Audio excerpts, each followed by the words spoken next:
ومن والاه. أما بعد، كأنه طويل. كم أحاديث بقيت في كتاب الطهارة؟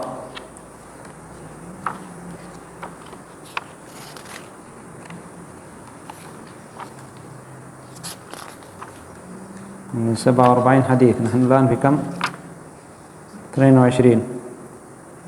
ما أدري، نكمل باب الطهارة، باب المذي، وباب غسل من الجنابة، باب التيمم. طيب، باب التيمم كم؟ 40. نريد أن ندخل في كتاب الصلاة وندرس صفة صلاة النبي صلى الله عليه وسلم. هل درستم صفة الصلاة؟ شريف يدرس صفة الصلاة؟ لا، صح؟ ما أحد يدرس صفة الصلاة. ها؟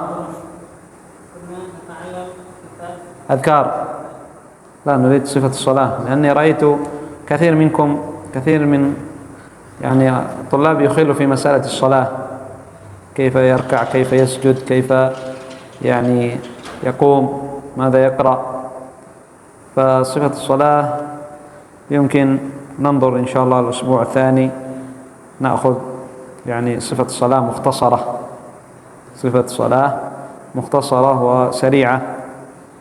الأسبوع الثاني ننظر إن شاء الله. مما أنبه عليه مما رأيته مسألة التكبير، تكبر في الانتقال. عرفتم؟ أنا الآن قائم، صح؟ سأكبر لي الركوع، لا أركع أقول الله أكبر وأنا راكع، لا، الله أكبر وأنا في الله أكبر. تمام؟ تكبيرة الانتقال. تمام. أيضا السجود، أنا قائم بعد الرفع من الركوع، سمع الله لمن حمده. تمام. السجود الله أكبر وأنا في السجود، لا أسجد أضع الله أكبر، لا. مفهوم؟ التكبيرات في الانتقال، تكبيرات في وقت الانتقال.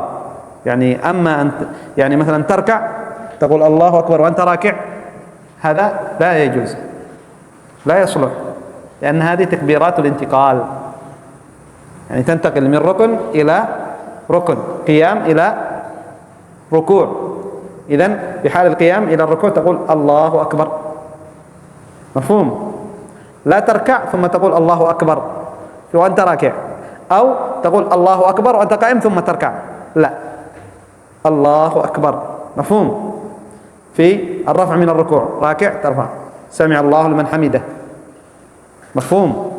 في السجود الله أكبر، لا تقول الله أكبر ثم تسجد، أو تسجد ثم تقول الله أكبر وأنت ساجد. مفهوم؟ إذن تكبيرات الانتقال في حال الانتقال، تنتقل من السجود إلى مثلا جلوس ساجد، تجلس الله أكبر، تريد السجود ثاني وأنت جالس الله أكبر. مفهوم؟ هذا مما لا يصلح، لا يصلح أن تقول أن تأتي بذكر تكبيرات الانتقال وأنت قد انتقلت من الركن أو قبل الانتقال، لا، في وقت الانتقال. أيضا وضع اليدين في السجود، بعضهم يضعها هكذا، يسجد يضع يده هنا أو يضعها هكذا، هذا إلى هنا، لا، هذا منهي عنه.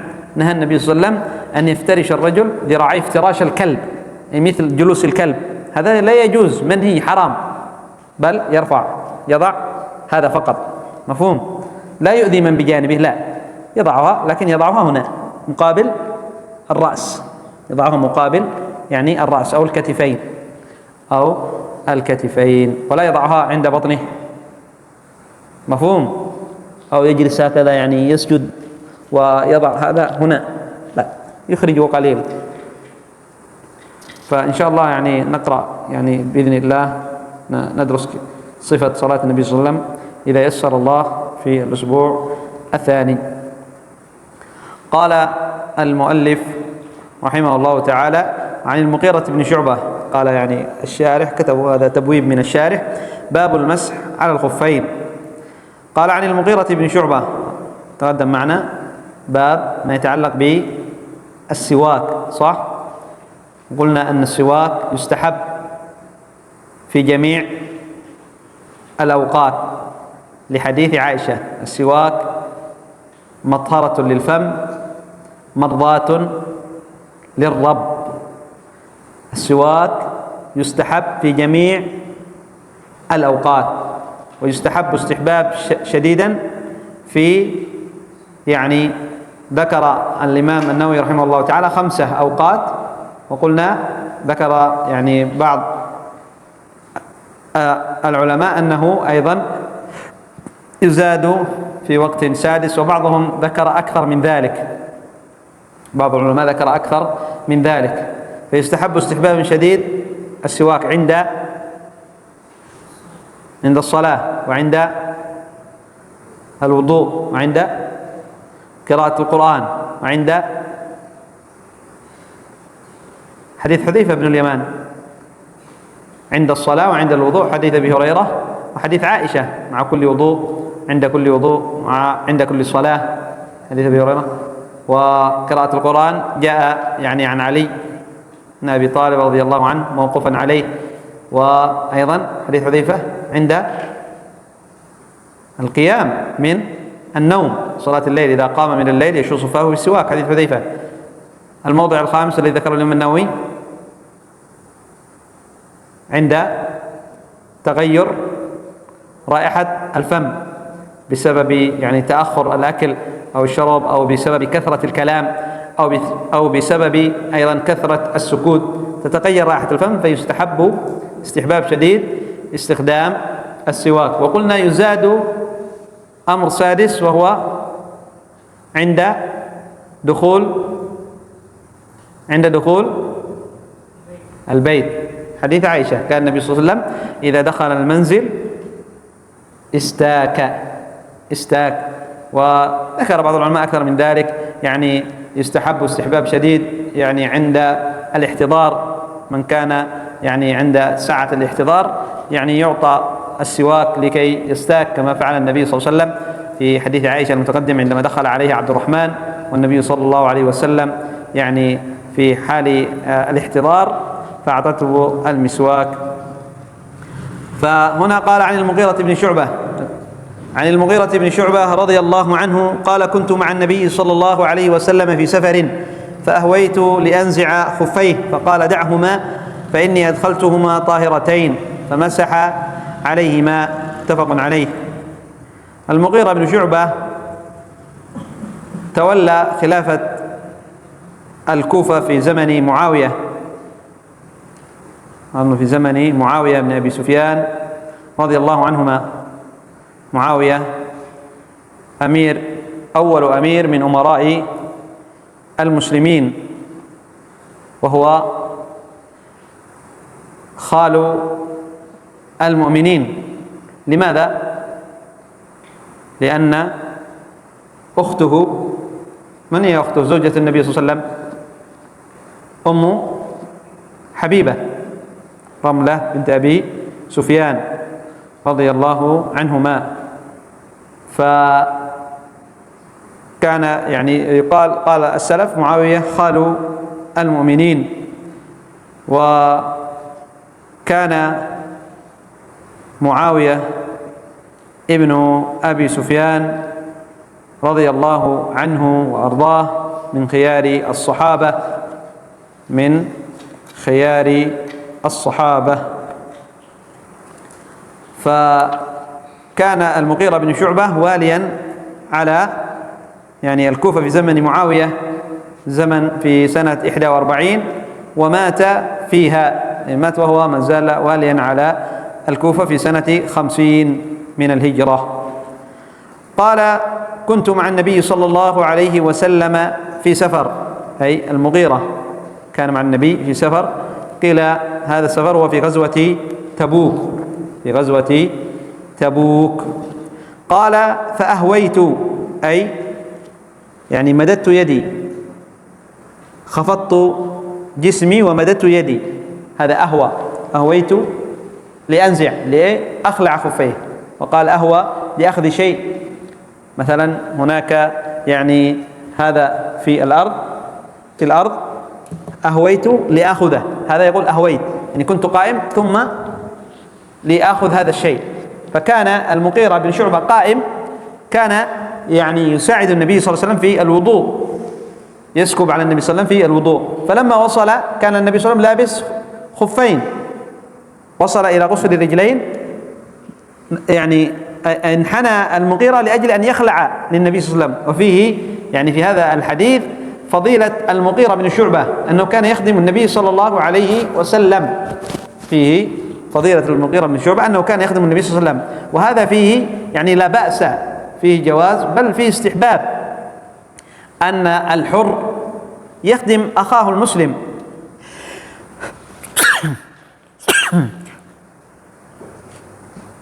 الحمد لله يهديكم الله سبحانه وتعالى. أن الحر يعني يستحب له أن يخدم أخاه المسلم ويساعده ويعينه. فالنبي صلى الله عليه وسلم يقول: الله في عون العبد ما كان العبد في عون أخيه. الله في عون العبد ما كان العبد في عون أخيه. وتعاونوا على البر والتقوى، تعاونوا على البر والتقوى. فكما جاء أيضا في حديث يعني أبي ذر أو نعم، قال النبي صلى الله عليه وسلم: ما من يعني مسلم إلا يصبح عليه يعني كل سلامة من الناس عليه صدقة، كل يوم تطلع فيه شمس تعدل بين اثنين صدقة، وتعين الرجل في دابته فتحمل عليها صدقة. هذا من يعني الأجر، كأنك تتصدق إذا أعنت أخاك المسلم. فهنا المغيرة كان يخدم النبي صلى الله عليه وسلم. قال: فأهويت لأنزع خفيه فقال: دعهما. ففيه يعني خدمة المغيرة، في فضل المغيرة. ما ذكر يعني العلماء أن في فضل المغيرة ابن شعبة، لأنه كان يخدم النبي صلى الله عليه وسلم، وهذا لا بأس. استدل العلماء عند الحديث في غيره أنه لا بأس أن الرجل يخدم أخاه حتى أنه يخلع يعني حذاءه، يعني لا بأس، ليس ولكن بشرط ليس من باب التعظيم للنبي صلى الله عليه وسلم، جائز. النبي صلى الله عليه وسلم أن تعزروا، الله عز وجل أمر بتعظيمه وتوقيره. أما غيره بعده لا يجوز يعني أن يعني تفعل له هكذا من باب تعظيمه، ترفعه فوق منزلته، لا، إنما من باب المعاونة، هذا جائز. قد يعني وصل الحال ببعضهم يعني هؤلاء الصوفية وغيرهم من الرافضة من أهل البدع يعظمون يعني شيوخهم ويتبركون بشيوخهم، وصل بهم الحال إلى أن يتبركوا بهم، أنهم يعني ينحنون لهم ويعظمونهم. لا يجوز الانحناء لا يجوز لأحد أن ينحني لأحد، لا يجوز. ما فعله الصحابة، حتى الصحابة لم يفعلوه للنبي صلى الله عليه وسلم، يعني ينحنوا له، تنحني هكذا الانحناء، هذا لا يجوز، هذا فيه انحناء. ويعني مثل الركوع، هذا لا يجوز إلا لله عز وجل، لا يجوز إلا لله عز وجل الركوع والسجود، هذا كأنه ركوع. لذلك ذكروا يعني عن أحد من الصحابة، ما أدري ما هو، نسيت اسمه الآن، أن يعني ملك الروم يعني أسر من الصحابة ومنهم هذا الرجل، فأسر من المسلمين ومنهم ذلك الصحابي، في غزوة أسر من المسلمين وفيهم ذلك الصحابي، فجعل يريده أن يعني يتنصر فأبى، ثم أراده أن ينحني له كالنصارى واليهود ينحنون لأمرائهم، فجعل يعني قالوا له ادخل وانحني، رفض، فجعل باب صغير، يذكر القصة، جعل باب صغير لأجل إذا دخل منه يعني ينحني. فماذا فعل؟ دخل من الخلف، يعني وهو هكذا يرجع إلى الخلف، مع أنه يعني فعله هذا ليس من باب الانحناء، إنما هو من باب الضرورة لأجل الباب، لكن لأجل أن يعلمهم أنه لا يجوز الانحناء، وهم أرادوا أن ينحني، فلذلك علم مقصدهم أنه إذا دخل هذا معناه انحناء، فهو يريد أن يبين لهم أن هذا لا يجوز في شرعنا وديننا، وأننا سنخالف ولن ننحني لأحد. فدخل إلى الخلف، رأسه إلى يعني يرجع إلى الخلف، يرجع إلى الخلف. فلذلك كثير يعني خاصة عندكم هنا يعني في إندونيسيا هذا شيء يعني كثير عندكم، هذا لا يجوز. إذا أراد أن يمشي بين الناس ينحني هكذا، ما يجوز. نعم لا تؤذي الناس، يعني تتخطاهم، تمشي فوقهم. أما يعني مثلا يعني في يعني نحن مثلا قائمون، نحن قيام، وإذا أحد يريد أن يمر هذا لا يجوز، هذا لا يجوز. فيعني يعني ما هو، قلت ما هو السبب، ما هو السبب؟ فيعني ذكروا لي أنه يعني طرق هؤلاء أهل الصوفية وأهل البدع يعلمون طلابهم هذا الأمر، يعلمونهم في المدارس، يعلمون الطلاب. فلذلك الطلاب يفعلوا عند الناس، فيروا أن هذا من باب التعظيم، يعني من باب الاحترام، من باب الاحترام. هذا لا يجوز. الاحترام قدره، لا يعني الاحترام يعني مشروع في ديننا. النبي صلى الله عليه وسلم يقول: ليس منا من لم يعني يرحم صغيرنا، يعطف على صغير نعم يرحم صغيرنا ويوقر كبيرنا ويعرف لعالمنا حقه. ليس منا من لم يرحم صغيرنا ويوقر كبيرنا ويعرف لعالمنا حقه. وقالت عائشة، قال النبي صلى الله عليه وسلم: أنزلوا الناس منازلهم. نعم الاحترام للكبير، للمعلم، للمدرس، لكن ليس الاحترام إلى حد التعظيم، إلى أن نفعل أشياء لا تجوز. هذا ليس من باب الاحترام، هذا من باب التعظيم الذي لا يجوز. من باب التعظيم لا يجوز. نحترمه، نعم نحترم الأستاذ، يعني نقدره، نعطيه حقه، لكن لا نعظمه ونأتي بأشياء لا تجوز مثل هذا. فيعني يعني ذكر لي يعني الأستاذ عبد الرحمن بالأمس أو قبل الأمس هكذا، ذهبنا يعني عندما ذهبنا قبل الأمس إلى يعني تلك القرية فيها يعني نحن في العرس، فإذا أراد أن أحد أن يمر هكذا ينحني، نحن بعيد لسنا قريب، حتى إذا نحن قريب منهم لا يجوز هذا، ينحني هكذا يمر. طيب مر شيء طبيعي، لا تنحني. فيعني أخبرني الأستاذ أن في مدارس الصوفية هكذا، حتى أنهم يأمروهم أنه يعني سيمر الأستاذ ينحنوا له، والأستاذ يمر، الطلاب يقوموا هكذا ثم ينحنوا الأستاذ والأستاذ يمر. هذا لا يجوز، هذا لا يجوز. لذلك يعني أنتم طلاب علم أهل السنة لا تفعل هكذا، لا تقول أنا أستحي عند العوام، لا، هذه عادة محرمة، والعرف معمول به. إذا ورد حكم من الشرع الشريف لم يرد. نعم العرف معمول به، لكن إذا كان محرم في الشريعة لا يجوز العمل به، لا يجوز العمل به. تكلم الناس، يتكلم من تكلم، قد سب النبي صلى الله عليه وسلم وأوذي ورمي وأوذي يعني كثير، يعني ممن يمشي على، قد تقدم معنا كثير أن من يعمل بالسنة لابد أن يؤذى، فلا بد أن يصبر، يسمع الكلام. يقول الناس يتكلمون عليه هذا بدون احترام، سيقولون هذا قلة أدب. لا، تكلم الناس وتكلموا بغير علم وبغير حق. النبي صلى الله عليه وسلم عندما ذمه المشركون قالوا أنه مجنون، هل قال النبي صلى الله عليه وسلم أنا ما سأعمل هذا لأنهم سيقولوا أني مجنون والناس سيقولوا أني مجنون؟ لا، النبي بلغ. كذلك نحن واجب علينا إذا كان هذا الشيء لا يجوز لا نعمله، لا نبالي بكلام الناس، لا نبالي بكلام الناس. نحن سنموت، صح؟ الجميع سيموت وسيسألنا الله عز وجل لماذا عملنا كذا؟ نقول أن الناس يقولوا أنه هذا من قلة الأدب. هل هذا ينفعنا؟ هل سينفعنا هذا؟ لماذا تفعل هذا المحرم؟ لأن الناس إذا لم أفعله سيقولون هذا يعني قليل الأدب. هذا دليل؟ لا، الله عز وجل يسألك لماذا فعلت كذا؟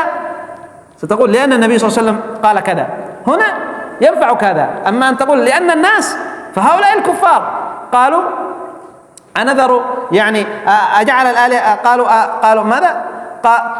في سورة الزخرف قالوا إنا وجدنا آباءنا على أمة وإنا على آثارهم مهتدون. إنا وجدنا على آباءنا على أمة وإنا على آثارهم مقتدون. هذا فعل الكفار، هذا دليل الكفار.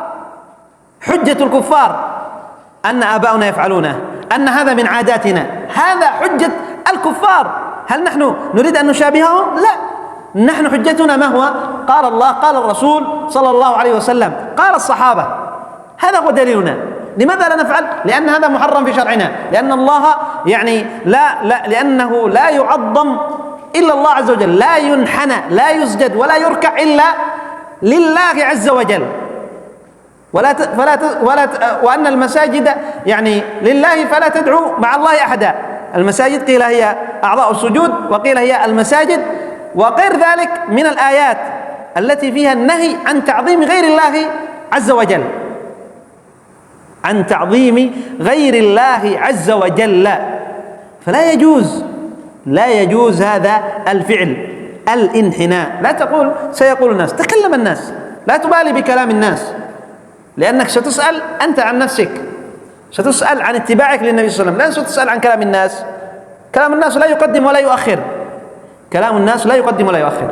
إذا قالك الناس قل لهم لأن ديننا يأمرنا ألا ننحني لأحد، هذا من باب التعظيم، ولا يعظم بالانحناء أو بالسجود إلا لمن؟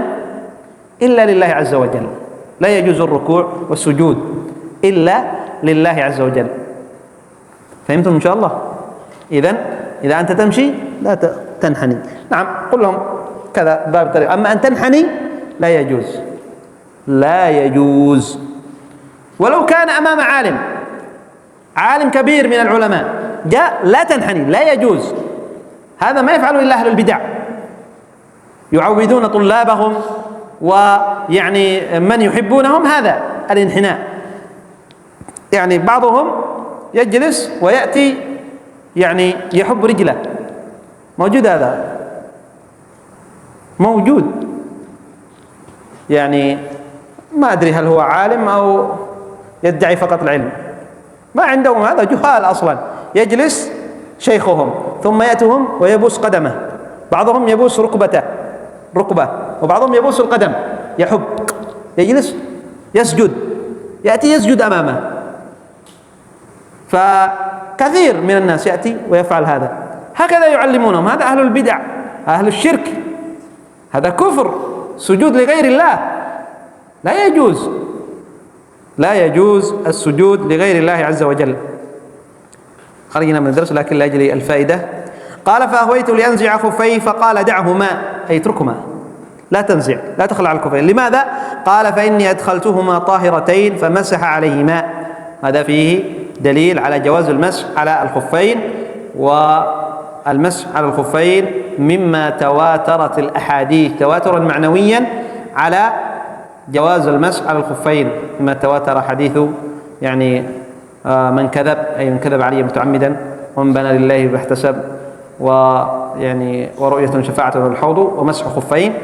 وهذه بعض مسح خفين في بيت مما تواتر حديث من كذب، أي من كذب عليه متعمد، ومن بنى لله بيتا واحتسب، ورؤية رؤية الله، شفاعة والحوض حوض النبي، ومسح خفين، أي مسح الخفين. هذه تواترا معنويا، فهذه بعض.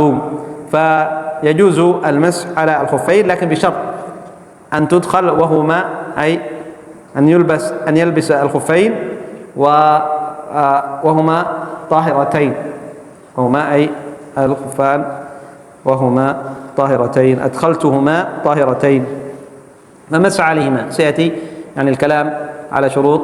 نقرأ حديث حذيفة. قال عن حذيفة بن اليمان رضي الله عنهما قال كنت مع النبي صلى الله عليه وسلم فبال وتوضأ ومسح على خفيه. أخرجه البخاري بلفظ أتى النبي صلى الله عليه وسلم سباطة قوم فبال قائما ثم دعا بماء فجئته بماء فتوضأ، ونحو عند مسلم. وأما قوله ومسح على خفيه فهي عند مسلم وحده. هذا يعني ذكر المؤلف رحمه الله تعالى هذين الحديثين، وهما أصح حديثين في مسألة المسح على الخفين، أصح حديثان في مسألة المسح على الخفين. وخالف في ذلك الخوارج والشيعة وغيرهم، وقالوا لا يجوز المسح على الخفين، لا يجوز المسح على الخفين، وهذا خلاف السنة بل أجمع العلماء على جواز المسح على الخفين. اتفق الصحابة، لم يختلف الصحابة في جواز المسح على الخفين. وما روي عن بعض الصحابة أنه أنكر المسح على الخفين فهو لم يصح، وروي عنه ما صح أنه قال بجواز المسح على الخفين من عائشة وعلي وغيرهم.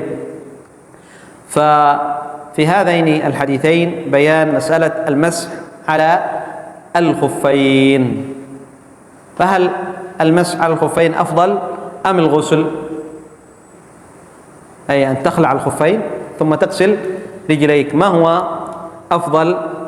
يعني اختلف العلماء، والصحيح أنه إذا كنت لابس الخفين وقد أدخلتهما على طهارة فالمسح أفضل، لا تخلعهما، لقول النبي صلى الله عليه وسلم قال المغيرة فهو ينزع خفيه قال دعهما لا تخلعهما فإني أدخلتهما طاهرتين.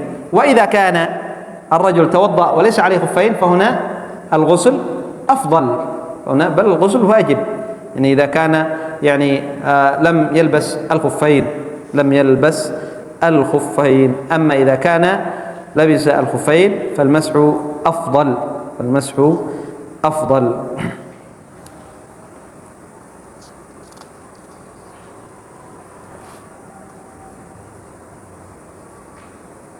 طيب، كيف المسح على الخفين؟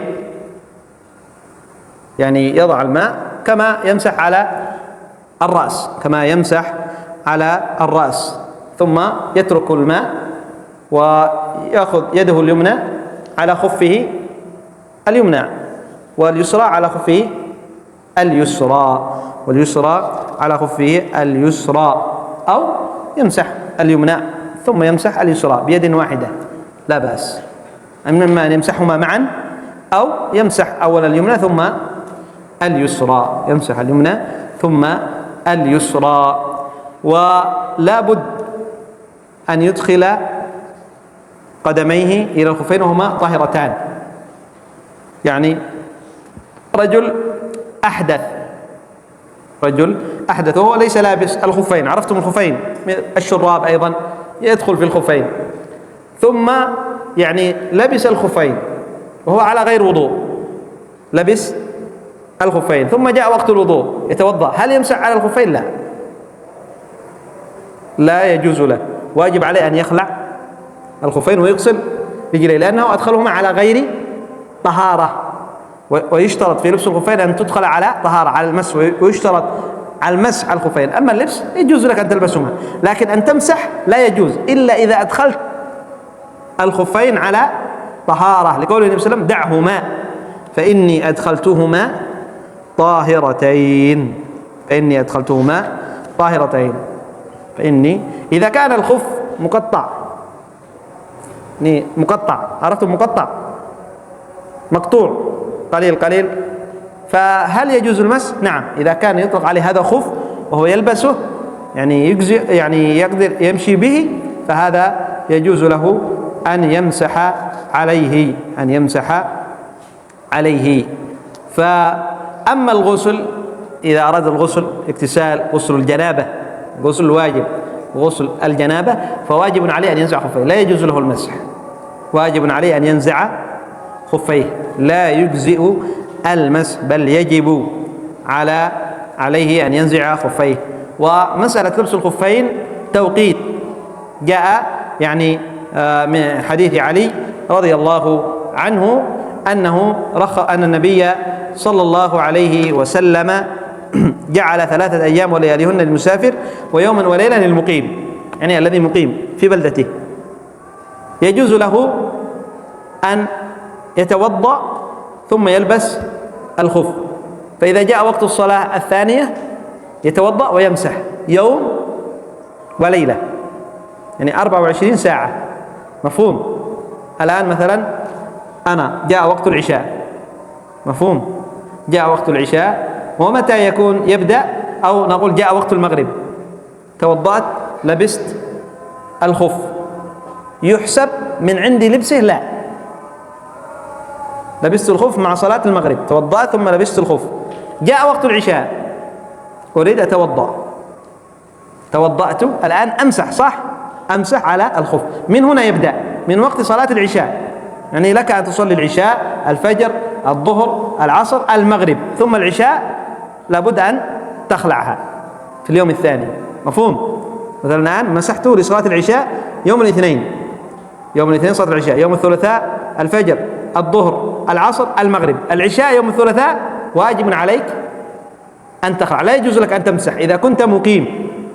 إذا كنت مسافر، كنت في سفر، فيجوز لك 3 أيام ولياليهن. يعني مثلا نقول الآن أنا في سفر، ذهبت، يعني جاء وقت المغرب، يعني توضأت، لبست الخف، فجاء وقت العشاء مسحت، دخلت معه ثم مسحت عليهما لي، يعني الاثنين صح، إلى الثلاثاء في العشاء، إلى الأربعاء، إلى الخميس، خميس في الليل يعني ليلة الجمعة، صلاة العشاء لابد أن أخلع وأن أغسلهما، أن أغسل 3 أيام ولياليهن للمسافر، ويوم وليلة للمقيم، ويوم وليلة للمقيم. طيب، موجود سؤال؟ هل هناك سؤال؟